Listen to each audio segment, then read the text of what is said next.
quickly before we get into the video, if you guys are short on cash for any of the new GTA Online content, then check out G2A's website in the description. They have super cheap and discounted shark cards. Sometimes I find mine for like 50% off, so it's a really good deal. But yeah, if you guys need some money, then definitely check out G2A's website, link below. The Doomsday Heist Payouts. Are they good?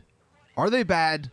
What are they? And how much money am I going to be making when I complete these heists? Those are some of the questions we're going to be answering in this video. Now, the Doomsday Heist, a little background behind it, it has 3 acts. It has Act 1, Act 2, and Act 3. And basically, those are 3 individual heists. They just tie all together. So Act 1 is Heist 1, Act 2 is Heist 2, and Act 3 is Heist 3. So just know that going in. Now, also with these new heists, there are 2 difficulties. There's normal and there's hard. There is no easy difficulty, like I believe there was in the original heist. So with all that being said, let's take a look at the base rewards. This is what you would get for playing on normal.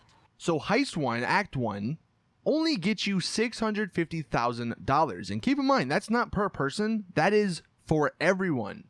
So you have to split that up 4 ways if you're playing with 4 people. For Act 2, it's $950,000. And then for Act 3, it's $1.2 million. So that's a normal difficulty. Honestly, it doesn't seem like a lot. Then we get to the hard difficulty, the one I'm sure a lot of people are going to play. For Act 1, it's a little bit better. It's $812,000. Then for Act 2, you have $1.187 million. And then for Act 3, the finale, $1.5 million. Now, the problem here is that if you play with more than one person, because in these heists you can only play with 2 people, that's an option. If you play with 4 people though, you have to split this stuff up. And at least to give you guys some perspective, yesterday with Act 1, I live streamed it, and in the end we were playing on hard, so the final amount was around $800,000. We split it up where I got 50% because I was the heist leader, someone got 20%, and then 2 other people got 15%, which basically came out to me getting 400-ish thousand and them getting around 100,000. And I know yesterday, if you watched the live stream, there were a few mistakes that we made, and we did extend the time a little bit longer. You could probably complete Act 1 in 40-ish minutes if you're good enough, but that's a lot of time for not as much money.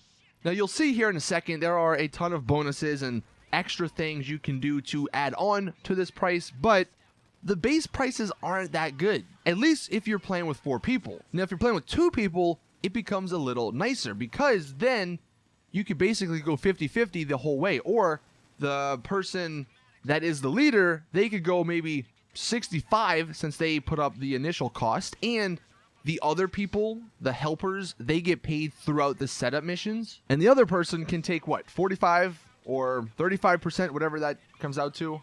So for 2 players, these heists may be worth it. Like, once we get the ways to complete them down pat, once we find the best ways and the best guns and the best routes, you could probably complete these heists very quickly and you can make a decent amount of money. But that really only applies to 2 people. I really wish Rockstar would have put some sort of way where if you were playing with more people, you get more money, at least on the base price, but unfortunately that's not the case. Also of note, you can't put anyone's percentage less than 15%. So someone or everyone has to have at least 15%. I believe in the old heist you could put it as low as you want. I think you could even put 0 and you could just take 100% of the profits, but you can't do that anymore. So those were the base prices for normal and hard difficulties.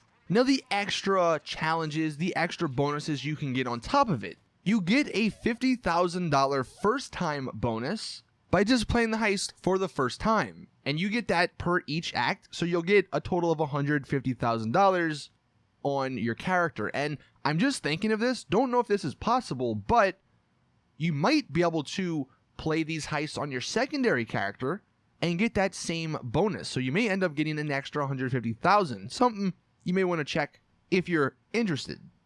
There's also the all-in order challenge, which is what it says. You have to play all the heists in order, and you get a $500,000 bonus for doing that. Now, there's also this thing called a supporting role. I don't really know what this is, but it does pay $50,000. I don't know if that is just the people that are extras, that's not the leader, or if that's something else, but they do get paid 50K. And then that leads us to the loyalty and the criminal mastermind challenges. And this is where it gets a little confusing. So you'll notice here, it says Loyalty Act 2, Loyalty Act 3, and Loyalty Act 4. Same thing for the criminal mastermind. Those numbers are not the heist numbers. Those numbers, you'll see they're 2, 3, 4, because that is based on how many players are in your game. If you only have 2 players in your game, you will only get the Criminal Mastermind Act 2 challenge and the Loyalty Act 2 challenge. Where if you have 3 people, you will get the 3rd, and if you have 4 people, you will get the 4th. So basically what this means is if you complete the heists with the Loyalty challenge with 4 people, you will get $375,000 in the end. But if you only complete the heist with 1 person, you will only get $75K. And if you do the Criminal Mastermind Challenge with just 1 person, then you will only get $750,000. But if you do the Criminal Mastermind with 4 people, you will get $3.7 million. So I guess that's the incentive to play with other people or to play with more people. But really, unless you just have 4 really good friends that won't die and won't get shot by people, you know, and can listen and follow instructions, it's just going to be better to play with 2 people. One of the missions in Act 2 is insanely hard. I'm not going to spoil it, but it has to do with the Avenger, and with 4 people, if they're not competent at all, it's a mess. So it probably is just better to play with one other person. Once this DLC has been out for a while, and once everyone gets the hang of things, we can make an updated money guide on which one of these missions is the best and how you can do it quicker and more efficiently to get, you know, maybe $500 or $600 or $700,000 per hour. Because if you can just replay the 3rd act, 1.5 divided by 2 is 750,000, and if you can complete that in an hour or an hour and a half, that's still a lot more money than you normally get per hour, at least. But at the moment, we really don't know that sort of stuff. Like I said, that's gonna be out maybe in a week or 2 once everyone gets the hang of things. But hopefully this video did answer the questions about the heist payouts and all of the extra bonuses and challenges. Let me know your thoughts in the comment section on the payouts. Do you think they should have been more, or do you think they are good enough? The only reason I think they should have been a little bit more is because a lot of the vehicles in the game are, you know, way more expensive. So I would have appreciated, I guess, if they would have given us a little bit more. But hey, you know, I'll make do with what they've given us. At least the missions are super fun and super interesting. But anyway, that is it with the video. Thank you all for watching. Please drop it a like if you did enjoy. Subscribe for more awesome GTA content. And as always, I'll see you guys in the next one.